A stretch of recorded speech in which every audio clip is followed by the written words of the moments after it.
Dr. K. Lakshman, concerned over the sale of 400 acre of land belonging to Hyderabad University. Thank you, Vice Chairman, sir, for allowing me to speak on this most important, sensitive and concern of this Telangana people. The Congress government in Telangana has decided to auction 400 acres of land claimed by University of Hyderabad, prestigious Central University. The University of Hyderabad established in 1974 and allotted 2,300 acres. But till now, there is no demarcation took place. The move not only undermining the rights of Central Institution but also raises serious questions about environmental and conservation and governance. This land put to auction includes ecologically sensitive areas such as the Mushroom Rock and other biodiversity rich zones near University's East Campus. Sir, unfortunately, on the most prestigious this campus, on festival day, in midnight, this government had made to see that bulldozers with heavy police bandobast, they have ravaged the forest, lakes, habitants, and they have now the entire student community is unrest in the campuses. The Congress government claims sustainable development, but how can destroying Hyderabad's green lungs and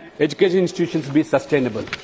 बार-बार जो कांग्रेस ने कहती है कि मोहब्बत की दुकान. The students are now almost declared war. The university has declared war on the students. They are put to suppression, sir. The future of students is at stake. Is this how democracy functions under Congress rule? Even today, our BJP MLAs tried to visit that disputed place. They have been house arrested since early morning, sir. Yes, please, sir.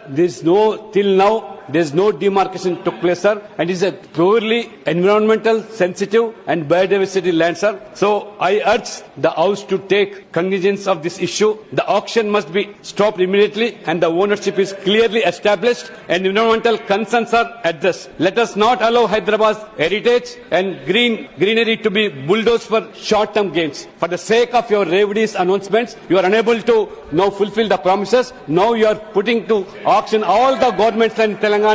This is how now in Telangana doctor Baba Saheb Ambedkar का संविधान नहीं लागू हो रहा. सिर्फ और सिर्फ त्रिपुल are का राहुल गांधी रेवंत रेड्डी का संविधान चल रहा है. यही जबरदस्ती चल रहा है.